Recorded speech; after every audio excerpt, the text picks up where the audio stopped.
बोलता हिंदुस्तान पर तमाम दर्शकों का स्वागत है।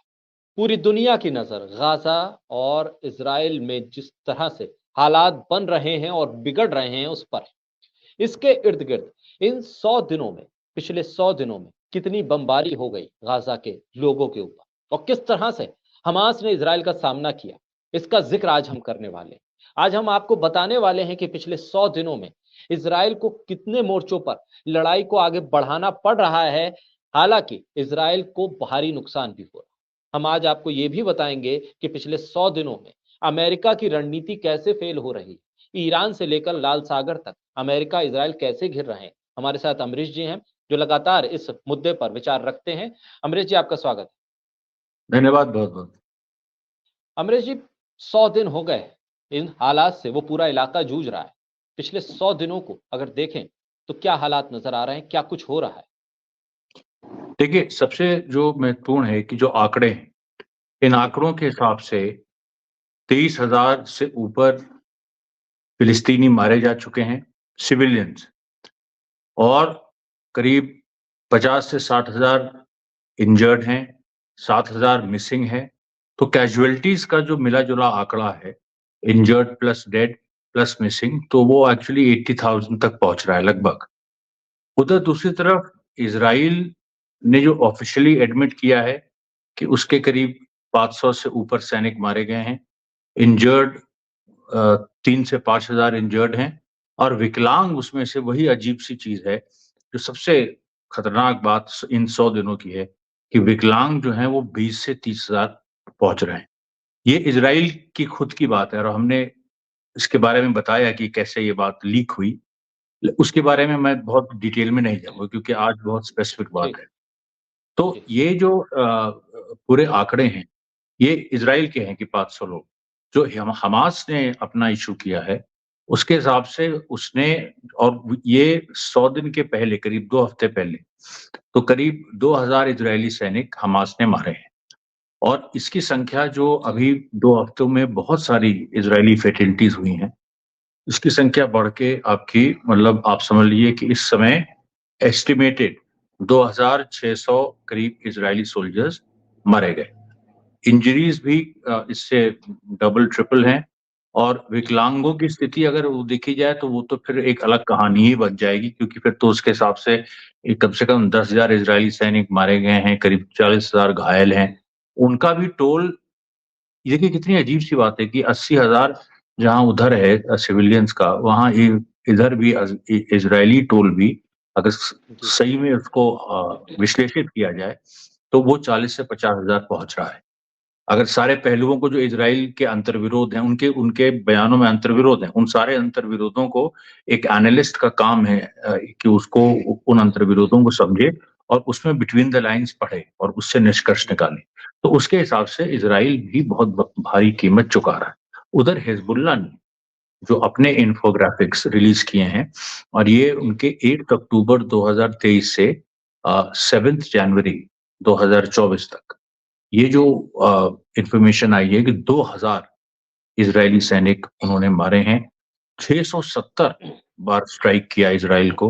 एक एक दिन में 23-23 स्ट्राइक भी हुई हैं, और भारी नुकसान इजराइल का। और जो कि ये बात तो कुछ हद तक इजराइल ने मानी कि जो उनका फील्ड और कमांड सेंटर था उस पे हिजबुल्लाह ने स्ट्राइक किया, माउंट मेरॉन।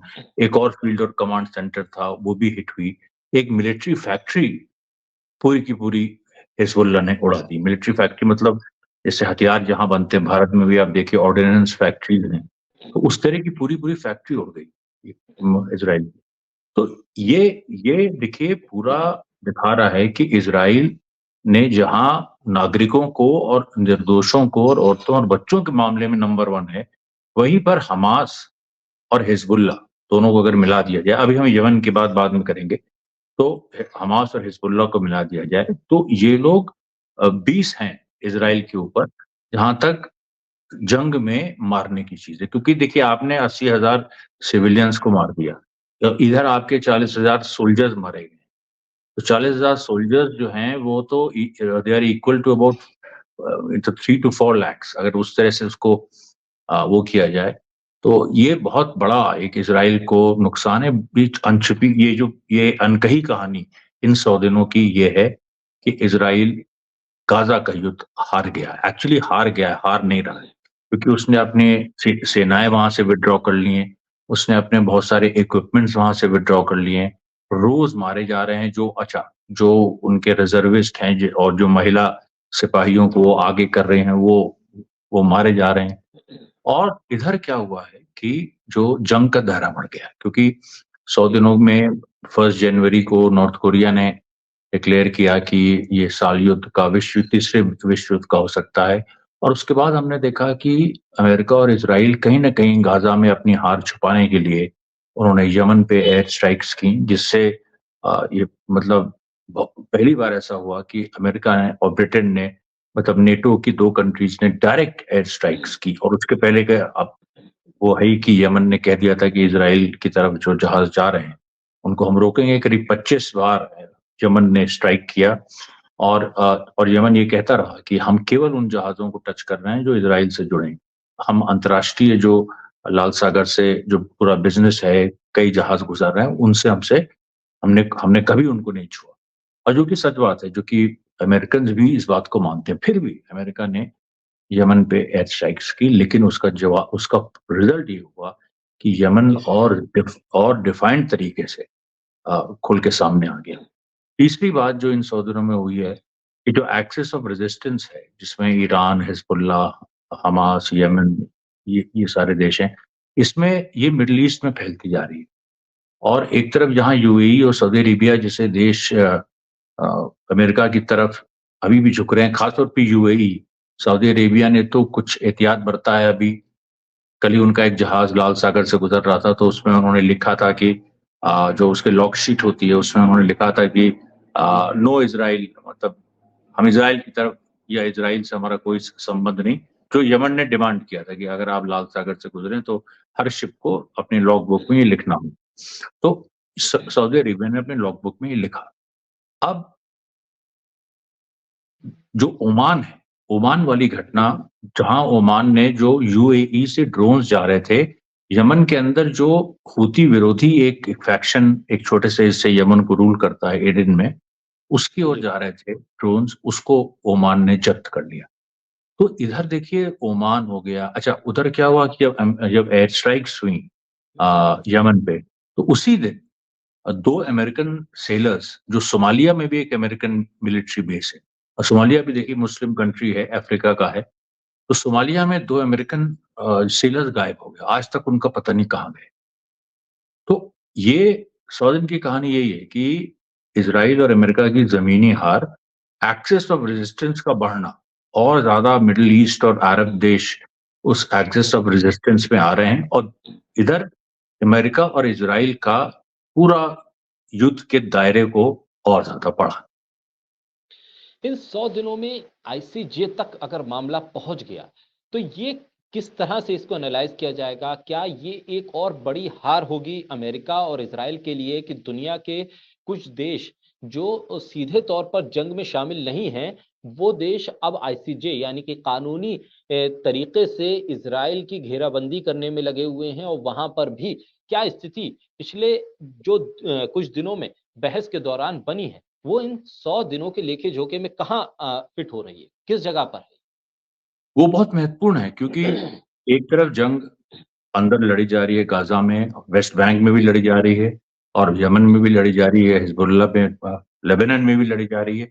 अब तो ईरान में भी आप कह दिए, वहां पर भी हमले हुए, वहां पर भी टेररिस्ट स्ट्राइक हुई, डायरेक्ट नहीं लेकिन इनडायरेक्ट। तो अमेरिका ने ही आईसिस के माध्यम से वहां एयर स्ट्राइक, आतंकवादी हमला किया, जिसमें 103 ईरानियन मारे गए।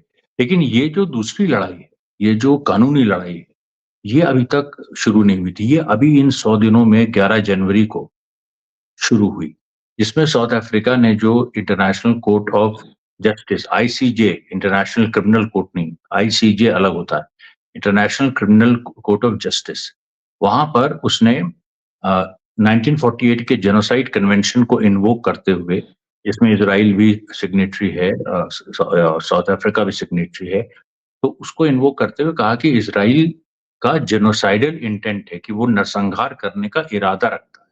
और उसके लिए उसने तमाम तथ्य पेश किए, सारे तथ्य, जिस कुछ तो हम लोग ने बात भी यहाँ की है कि इतने लोग कैसे मार दिए गए, इतने सिविलियंस कैसे मार दिए गए, इतने, और उसके साथ साथ और भी बहुत सारे एलिगेशंस कि हॉस्पिटल्स को नष्ट किया गया और वहां पर स्कूलों को नष्ट किया गया, यूएनओ की बिल्डिंग्स तक को नहीं छोड़ा गया, 117 पत्रकार मार दिए गए। ये सारी बातें साउथ अफ्रीका ने, जो 11 जून को उन्होंने अपना केस रखा, उसके वकीलों ने केस रखा, उसमें साउथ अफ्रीका ने कही। लेकिन उसका जो जवाब इजराइल ने दिया वो इतना वियर्ड है, इतना अजीबोगरीब है कि वो दिखा रहा है कि वाकई इजराइल किस तरह की एक अजीब बीमार मानसिकता में रह रहा है। क्योंकि हमने, कोई भी केस होता है, मान लीजिए हत्या का केस किसी पे चल रहा है, तो वो ये वो डिफेंड करने का उसको राइट है। वो कहेगा मैंने हत्या नहीं की, मैंने हत्या नहीं की, वो ये कहेगा।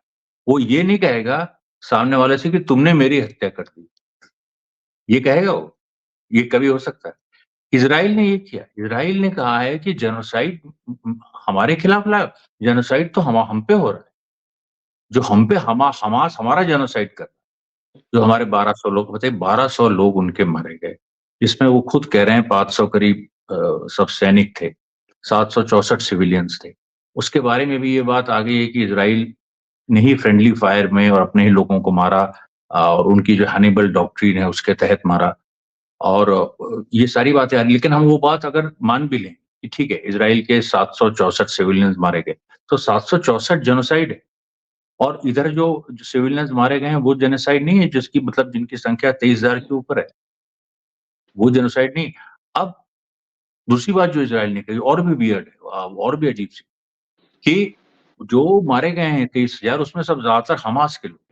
अब 70% उसमें महिलाएं और बच्चे हैं, तो वो हमास के। दूसरी बात उन्होंने कही कि जो अल-शिफा हॉस्पिटल और ये सब जो हमने नष्ट किया, और ये सारी चीजें जो हम पे अभियोग लगाया जा रहा है, वो सब हमास के बंकर्स हैं। उसमें सब सब उसमें हमास के लोग हैं। 117 जो जर्नलिस्ट मारे गए हैं, ऑन रिकॉर्ड इजराइल ने दुनिया के सामने ये बात कही है, उसके वकीलों ने, कि इसमें ज्यादातर हमास के लोग, पत्रकार जो थे सब हमास के थे। हमास का ये सब फ्रंट है सारा, मतलब पूरा उसने। तो यही तो बात साउथ अफ्रीका कहना चाह रहा है कि तुम सबको, पूरे उसको तुम ये समझ के, मतलब इजराइल ने कहा कि हम हमास को खत्म करेंगे, हमें, हमारी लड़ाई गाजा की जनता से नहीं है। लेकिन आप वही तो कर रहे हो, आप तो सबको हमास मान रहे हो। तो 20 लाख लोग हैं वहां, तो तुम 20 लाख को मार दोगे, कहोगे हम सब हमास के हैं। ये हमास के खिलाफ लड़। तो ये जो अजीबोगरीब एक लॉजिक आ रहा है, और ये देखिए नया लॉजिक नहीं है, भारत में हमने बहुत देखा है कि जी पिछले, खासतौर पे ये जो मौजूदा सरकार है, कि जब भी कोई अभियोग लगता है, तो सबसे पहले जब भी कोई कांड होता है, कानपुर में हुआ और उन्नाव में हुआ, कई जगह जब भी कोई कांड कांड होता है, तो जो विक्टिम होता है, जिसके ऊपर कांड हुआ है, चाहे वो बलात्कार का हो, हत्या का हो, सबसे पहले उसी को ब्लेम कर दिया जाता है। ये तो कोशिश हम देखिए उन्नाव में भी हुई, कानपुर में भी हुई। पत्रकार जो कानपुर कवर करने आए केरला से, उनको अरेस्ट कर लिया, पता नहीं किस लिए, कि वो भी कहीं ना कहीं जिम्मेदार है जो कानपुर में हुआ, फिर सुप्रीम कोर्ट को छोड़ना पड़ा। तो सवाल यहाँ पर यह है कि इजराइल जो कर रहा है, इजराइल ने एक अपना जो ज्यादा बेनकाब इन 100 दिनों में हुआ है, और ये इन 100 दिनों के आखिरी जो 4-5 दिन है, 11 जनवरी से और आज तक का आप ले लीजिए, तो उसमें इजराइल की का ये चेहरा सामने आया है कि ये अब किसी भी हद तक, जब इतना बड़ा झूठ कोई बोल सकता है, तो ये किसी भी हद तक जा सकता है। अच्छा एक चीज और, जो इजराइल के अंदर स्थिति है, अभी देखिए कल एक वीडियो आया जिसमें जो अभी भी जो हमास के कैद में इजरायली हैं, उसमें महिलाएं भी हैं, उसमें पुरुष भी हैं, सोल्जर्स भी हैं, वो साफ साफ कह रहे हैं कि नेतन्याहू ने हमको मरने के लिए छोड़ दिया है, कोई उसको चिंता नहीं है। उधर इजराइल में अंदर प्रदर्शन हो रहे हैं, अभी भी इस वक्त भी चल रहे हैं, 24-24 घंटे लंबे प्रदर्शन, जिसमें वहां की जनता कह रही है कि नेतन्याहू सरकार को हटाओ, चुनाव कराओ, और वरना, मतलब नहीं तो होस्टेजेस लाओ वापस, जो इजरायली कैद हैं हमास में उनको वापस लाओ, नहीं तो यहां तक बात आ गई कि चुनाव करो।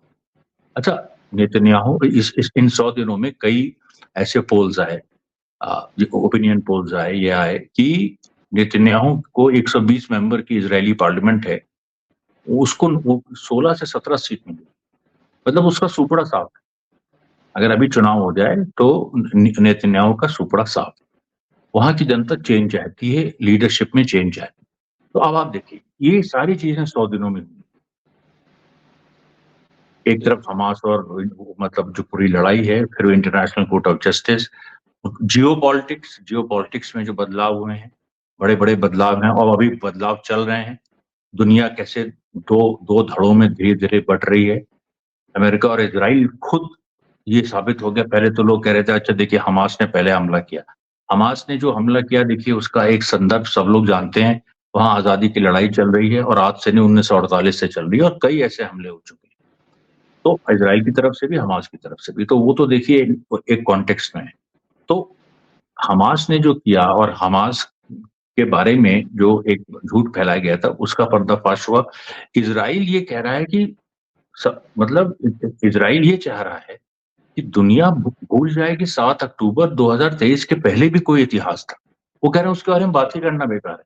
7 अक्टूबर के बारे में बात करो जहां हमारे लोग मारे गए 764। अब वो 764 हमारे सिविलियंस मारे गए, इसको उसने ये इशू बना दिया है कि वो जेनोसाइड तो ये है और जेनोसाइड। और उस पे उसने जो है 10 तरह के एलिगेशन साउथ अफ्रीका को ये तक कह दिया, वो एक देश है, कि तुम हमास के साथ हो, तुम हमास को जस्टिफाई कर रहे हो, तुम हमास से मिले हुए। अरे यार कोई प्रूफ तो दो ना। तो साउथ अफ्रीका से पैसा जा रहा है, हथियार जा रहे हैं, साउथ अफ्रीका इसके केपेबल ही नहीं है कि इस तरह की चीजें करे। साउथ अफ्रीका की पर कैपिटा इनकम इसराइल की पर कैपिटा इनकम की एक चौथाई भी नहीं है। इतना अमीर देश इसराइल है और वो और ये साउथ अफ्रीका से कह रहे हैं कि तुम हमास के साथ हो। तो देखिए मैं इसको सम अप इस रूप में करता हूँ 100 दिनों को, कि जो साम्राज्यवादियों का झूठ है वो इन 100 दिनों में जाहिर हुआ है और जो रेजिस्टेंस की ताकत है वो इन 100 दिनों में जाहिर है। ये दो चीजें। ठीक। ऐसे में सर जब इजराइल और हमास इन दोनों के बीच की जंग की आग हमने देखा कि लाल सागर तक पहुंची और यमन पर हमला तक हो गया, और ऐसे में चाइना को यह कहना पड़ा कि आपको अधिकार नहीं था, आपने बिना इंटीमेशन के आपने यमन पर हमला किया है। क्या, जिसका जिक्र हम बार बार शुरुआत से कर रहे हैं कि एक थर्ड वर्ल्ड वॉर की तरफ दुनिया बढ़ रही है, क्या इन 100 दिनों में वो कदम और तेजी से आगे बढ़ गए हैं थर्ड वर्ल्ड वॉर की तरफ? बिल्कुल 100%। और एक बात, जो नेक्स्ट 100 डेज होने वाले हैं, जी जो अभी अगले जो 100 दिन होंगे, उसमें आप देखिएगा कि मिडल ईस्ट में तो कॉन्फ्लिक्ट फैल जाएगा। और मिडल ईस्ट में फैलने का मतलब ही है कि वर्ल्ड वॉर की एक तरह की एक फर्स्ट स्टेज वर्ल्ड वॉर का शुरू हो चुका है। क्योंकि मेरा ये असेसमेंट है कि देखिए इजराइल की कुछ बहुत डेंजरस प्लानिंग है। वो प्लानिंग क्योंकि ये गाजा में जीत नहीं पा रहे, तो अब इनके पास एक ऑप्शन है कि ये गाजा को चारों तरफ से घेर के और उस पे वो करें पूरा, जिस भी जो भी बम्बार्डमेंट चाहे पूरा। अब गाजा के अंदर जाने के लिए दो ही रास्ते हैं। एक तो इजराइल के कब्जे में, जिसको 7 अक्टूबर को हमास ने तोड़ दिया था लेकिन फिर इजराइल ने उसको बना दिया। एक तो वो है जो इजराइल के कब्जे, एक है राफा क्रॉसिंग जो इजिप्ट के, जो जिसको इजिप्ट कंट्रोल करता है और वहां पैलेस्टीनियन भी वहां पर तैनात हैं। जो पैलेस्टीनियन ऑफिसर्स हैं वो भी वहां पर तैनात हैं राफा में। इसराइल के कंट्रोल में, इसराइल मतलब इधर इसराइल के कंट्रोल में, उधर वो इजिप्ट के कंट्रोल में। अब इसराइल ये चाहता है कि कहीं ना कहीं वहां जाके हम उस बॉर्डर को भी बंद कर दें। उस बॉर्डर को बंद करने के लिए बिना इजिप्ट की मदद के वो कर नहीं सकता है। इजिप्ट की सिचुएशन ये है कि इजिप्ट ने अभी इस चीज को उसने नेगेट कर दिया है, क्योंकि वो बहुत ऑब्वियसली अपनी जनता के गुस्से से डरा हुआ है। उसका जो वहाँ मिलिट्री शासन है और जो अल सीसी जो इजिप्ट के नेता हैं, वो उन्होंने इस तरह की कोई बात अभी फिलहाल अ, नहीं कर रहे हैं। लेकिन कल को कुछ भी हो सकता है भाई, मान लीजिए इजराइल इजिप्ट पे ही हमला कर दे, ये भी संभव है। और इजिप्ट पे हमला होगा तो फिर एक नई कहानी शुरू हो जाएगी।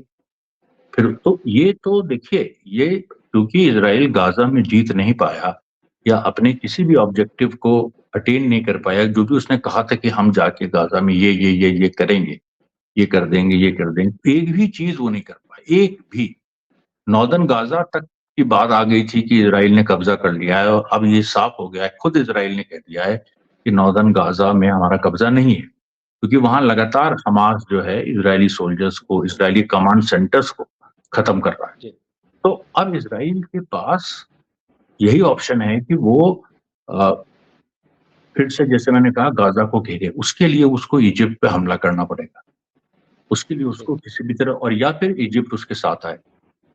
दोनों ही स्थिति में अगर इजिप्ट साथ आता है तो यमन इजिप्ट को भी मारेगा, क्योंकि यमन ने कहा है कि जो भी इजराइल का साथ देगा उसको हम मारेंगे। और यमन के पास वो बैलिस्टिक मिसाइल्स हैं जो इजिप्ट पहुंच सकती हैं, आराम से पहुंच सकती। जब वो इजराइल तक, उसके पास जो करीब ये 1500-2000 किलोमीटर की रेंज की मिसाइल्स हैं, जब वो जी इजराइल तक पहुंच सकती हैं तो इजिप्ट तक भी पहुंच सकती हैं। और उसने कह दिया है कि उसने यूएई को तो सीधे धमकी दी है कि यूएई ने अगर ज्यादा इस तरह से मदद की, जैसे अभी दिख रहा है कि हूती विरोधी ताकतों को मदद कर रहा है यूएई, तो वो यूएई को भी नहीं छोड़ेगा। ठीक। अब आप सोच लीजिए कि ये आने वाले दिन कितने महत्वपूर्ण हैं और कितने खतरनाक इस पूरे सर, सिनारियो। इन 100 दिनों में आप अरब देशों के, खाड़ी के देशों के जो स्टैंड है, खासतौर पे हमास और इजराइल के बीच की इस लड़ाई को लेकर, उसको किस तरह से एनालाइज करते हैं? मैं तो बता रहा हूं कि अरब देशों में तो एक रीअलाइनमेंट ही नहीं हो रहा है, बल्कि वहां अर्थक्वेक आ रहा है, पॉलिटिकल अर्थक्वेक। क्योंकि और आप इस चीज को कैसे देखेंगे कि ये संभावना पैदा हो गई है कि यमन और इजिप्ट में वॉर हो सकती है। ये संभावना पैदा हो रही है कि यमन और यूएई में वॉर हो जाएगी। ये संभावना, और अगर नहीं होती है तो अमेरिका और इजराइल किसी न किसी रूप जी में वो इजिप्ट पे कब्जा करके, और वो लोग चाहेंगे कि उस फ्रंट से हम मारें, इधर उस फ्रंट से हम हमास को मारें। अब आप सोचिए, तो मिडिल ईस्ट में तो बहुत, मतलब ये ये तो जलजला है ना, कि कल को क्या इजिप्ट रहेगा कि नहीं, कल को यूएई रहेगा कि नहीं, कल को ओमान रहेगा कि नहीं।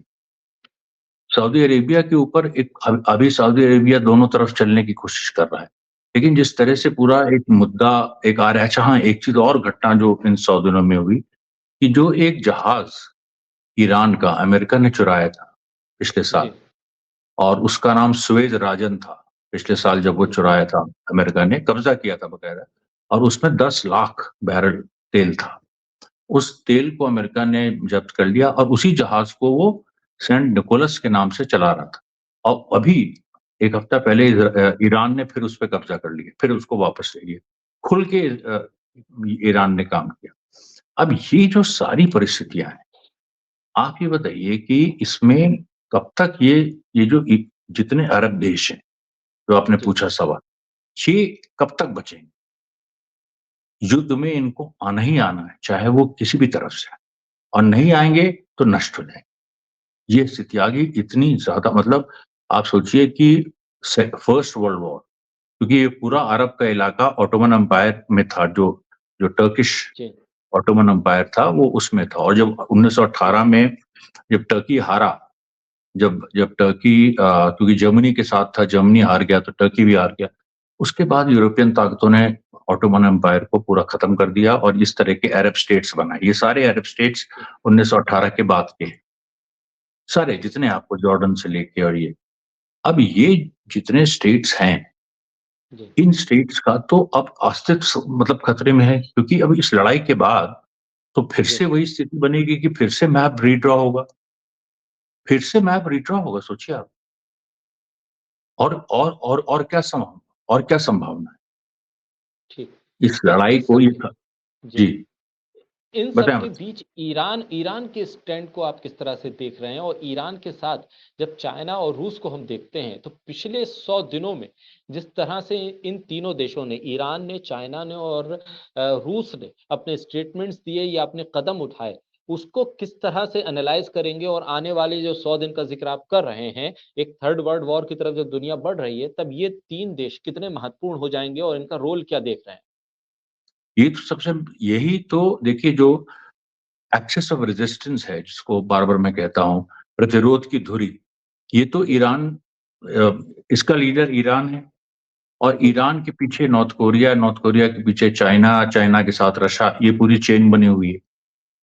ठीक। और इन 100 दिनों में जो ये तीनों देश हैं, रशिया, चाइना, ईरान, इन्होंने सीधे-सीधे एक इज़राइल के खिलाफ पोज़ीशन ली है। इन्होंने हर चीज़ में अमेरिका के खिलाफ पोज़ीशन ली है, क्योंकि अब अमेरिका जैसे ऐसे खुल के लड़ाई में आ रहा है, तो वो उसके खिलाफ पोज़ीशन ले रहे हैं।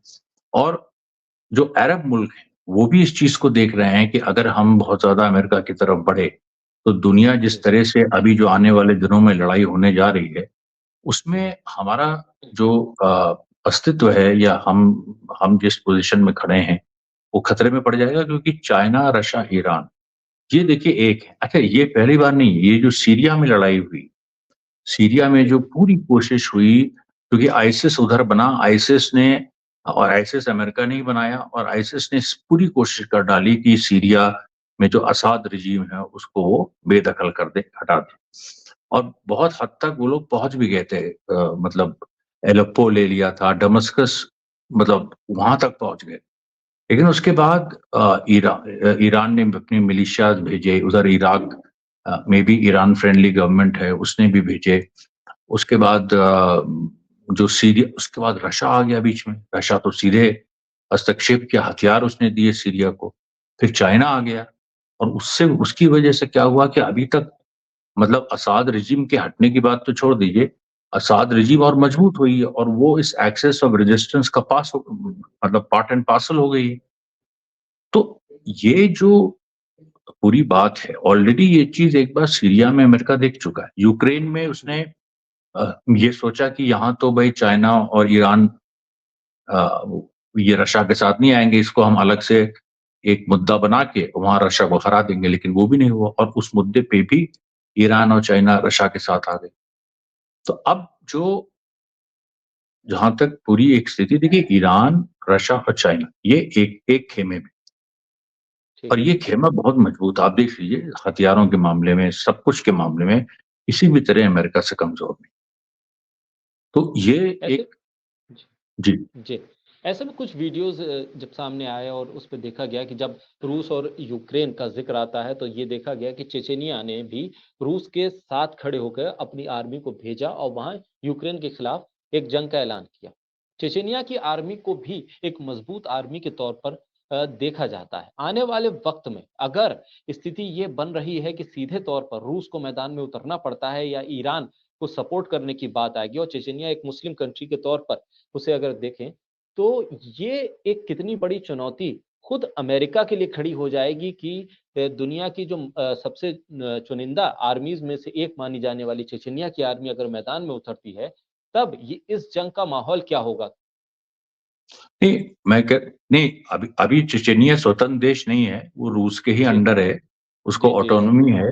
लेकिन आप जो कह रहे हैं बात सही है कि चेचनिया की अपनी जो फौजें हैं, और चेचनिया ही क्यों, जी, what about Azerbaijan, what about Uzbekistan, जी, कजाकिस्तान, तुर्कमेनिस्तान, कजाकिस्तान, देखिए ये जो 5 सेंट्रल एशियन रिपब्लिक्स हैं, जी, ये भी तो है ना। जी, ये उसके बाद जहां ये और ये जहां, और इनका रशिया के साथ पूरा समझौता है, क्योंकि पहले ये सोवियत, ये सोवियत रूस में थे, और उसके जी, बाद जब सोवियत रूस को तोड़ा अमेरिका ने, उसके जी, बाद ये अब स्वतंत्र देश हैं। तो चेचनिया के साथ ये सारे जितने जो अ, मुस्लिम सेंट्रल एशियन रिपब्लिक्स जिनको कहा जाता है, वो हैं। प्लस उसके बाद देखिए, फिर अगर ये लोग आ जाएंगे तो फिर अफगानिस्तान भी है। अफगानिस्तान अभी तक बिल्कुल, क्योंकि अफगानिस्तान ये देख रहा है कि ये मामला मिडल ईस्ट का है, साउथ एशिया में जब तक जी, नहीं आएगा तब तक हम इसमें हस्तक्षेप नहीं करेंगे। लेकिन अफगानिस्तान में जी, तालिबान की सरकार है, खुद अमेरिका छोड़ के गया है, एक तरह से उनको सत्ता सौंप के गया है, और अपनी हार मान के गया है। तो ये पूरा देखिए, यहीं पर बात है ना कि अमेरिका को इस एरिया में, वो इंडिया को एक एलाई के रूप में देखता था, लेकिन इधर इंडिया ने भी जिस तरह से, जब ऑयल क्राइसिस हुई तो रशिया ने मदद की, ईरान ने मदद की। इंडिया की वो पोजीशन नहीं रह गई कि वो सीधे-सीधे, और इंडिया ऐसी जगह पे है कि उसका पड़ोसी पाकिस्तान है, चाइना है।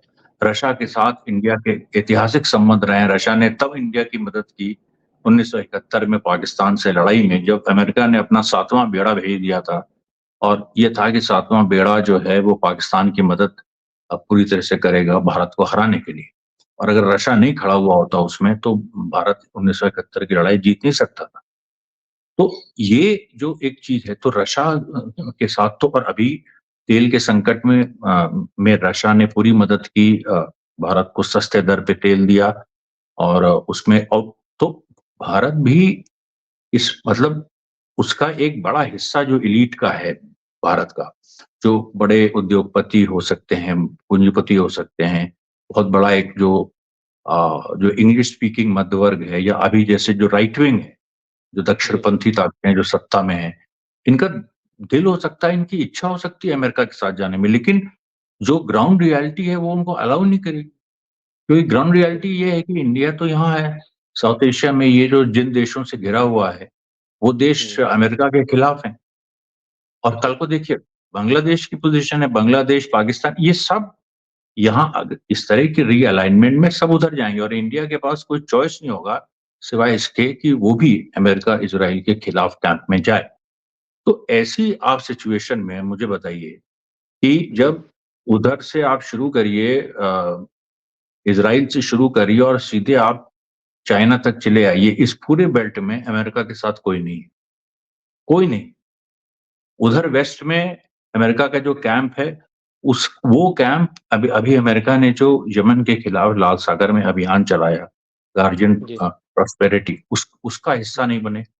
जो यमन में एयर स्ट्राइक हुई उसमें केवल ब्रिटेन आगे आया, फ्रांस नहीं आया, और फ्रांस जी ने उसकी आलोचना भी की, कहा हमको बताया नहीं गया था। जर्मनी नहीं आया। तो उधर क्या है कि बहुत ज्यादा कोई स्ट्रांग अमेरिका का अलायंस ऐसा नहीं, बल्कि इधर का जो अलायंस है वो ज्यादा स्ट्रांग है। तो ठीक अब आप देख है। लीजिए ये पूरी जी, सिचुएशन। अगर इस पूरे एनालिसिस को हम देखें कि 100 दिनों में इजराइल ने बहुत कुछ खोया है, और इस खोने के बाद इजराइल के भीतर भी नेतन्याहू पर दबाव है, जनता प्रोटेस्ट कर रही है और सरकार में बदलाव चाहती है। क्या ये बहुत जी, मुमकिन है कि हम आने वाले वक्त में ये भी देखें कि इस दबाव के बढ़ने के साथ साथ नेतन्याहू इस्तीफा देने पर मजबूर हो जाएंगे? अगर ये स्थिति बनती है तो फिर वो वर्ल्ड वॉर वाली जो स्थिति बन रही है उससे हम बच सकते हैं? ये बहुत महत्वपूर्ण बात है, और ये संभव है। ये संभव है कि नेतन्याहू को इस्तीफा देना पड़े, और नेतन्याहू एक व्यक्ति नहीं है, एक वो जी पॉलिसी है। तो नेतन्याहू के इस्तीफे देने का मतलब है कि जो इजराइल ने एक पॉलिसी अपनाई है, हार्ड लाइन पॉलिसी, हमास जी के खिलाफ और तमाम लेबनान के खिलाफ, हिजबुल्लाह के खिलाफ, उस हार्डलाइन पॉलिसी की हार हो। अब उसके बाद कोई मॉडरेट लीडर आएगा जो वहां का विपक्ष है, और वहां के जो मुख्य विपक्षी पार्टी लेबर पार्टी है, हो सकता है उसकी जीत हो, या उसका कोई प्रधानमंत्री बने, और जो एक्सट्रीम राइट की सरकार है जब ये बदलेगी तो वो मॉडरेट और थोड़ा लेफ्ट ओरिएंटेड सरकार इजराइल में आना तय है। और ऐसी स्थिति में वो हमास के साथ पॉलिटिकल सोल्यूशन चाहेंगे, और पॉलिटिकल सोल्यूशन का मतलब ही ये होता है कि वो उनको लड़ाई, वॉर रोकनी पड़ेगी। अब ठीक देखिए, अब यही पेच है कि ठीक है, अगर वहां की सरकार बदलती है, वो वॉर रोकना चाहती है, अमेरिका ये कितना अलाउ करता है, फिर गेंद देखिए अमेरिका के पाले में आ जाएगी। और ये भी बड़ा इंटरेस्टिंग है कि अगर इजराइल में सरकार में बदलाव होता है और एक जी मॉडरेट गवर्नमेंट आती है, और वो युद्ध युद्ध का अंत चाह रही है, लेकिन अमेरिका उस पर दबाव डाल रहा है और अमेरिका नहीं करने चाह रहा है, या ये भी हो सकता है इजराइल में ये भी बात चल रही है कि नेतन्याहू का इस्तीफा इधर होगा, नई सरकार बनेगी, वो नेतन्याहू की पॉलिसीज को बदलेगी, लेकिन वहां की सेना कू कर देगी इसके खिलाफ, नई सरकार ठीक के खिलाफ। हालांकि इसमें भी डाउट है, क्योंकि जो इजराइल की जो आईडीएफ है, इजरायली डिफेंस फोर्स, उसमें भी बहुत सारे गुट हैं, और उसमें एक बड़ा हिस्सा ऐसा है, अभी अभी जो प्रोटेस्ट हो रहे हैं उसमें जी जो रिटायर्ड आईडीएफ के लोग हैं वो लीड कर रहे हैं उसको, वो उन प्रोटेस्ट को लीड कर रहे हैं जो अभी नेतन्याहू के खिलाफ हो रहे हैं। तो ये भी नहीं कहा जा सकता कि इजराइल में कोई कू हो जाएगा या आर्मी रूल आ जाएगा, क्योंकि इजराइल के साथ में कभी ऐसा हुआ नहीं। ये स्थिति लेकिन अब बन सकती है, क्योंकि एक एक नई सरकार, अपने स्वतंत्र निर्णय उसको नहीं लेने दिया गया अगर अमेरिका ने उसको नहीं लेने दिए तो फिर तो कोई भी स्थिति हो सकती है। फिर तो एक मतलब एक पूरी सिचुएशन ये कि या तो अमेरिका भी पीछे हटेगा, फिर कहेगा कि नहीं ठीक है, अभी युद्ध से फायदा नहीं है, अभी समझौता कर लो। लेकिन इस मूड में अमेरिका लगता नहीं, जबकि वहां इलेक्शन है, सब कुछ है। और और अमेरिका के एक बड़ा हिस्सा अंदर जो एस्टैब्लिशमेंट का है वो भी कह रहा है कि भाई समझौते की तरफ बढ़ो। तो इसलिए ये अभी देखना दिलचस्प होगा कि अमेरिका की क्या स्थिति होगी अगर इजराइल में कोई नेतृत्व में बदलाव होता है। ये ठीक, बहुत शुक्रिया सर इन 100 दिनों को समेटने के लिए, और इन 100 दिनों में किस तरह के हालात बने हैं और आने वाले 100 दिनों में क्या बन सकते हैं, उस पर चर्चा, उस पर एनालाइज करने के लिए बहुत शुक्रिया। धन्यवाद, बहुत बहुत। Thank you.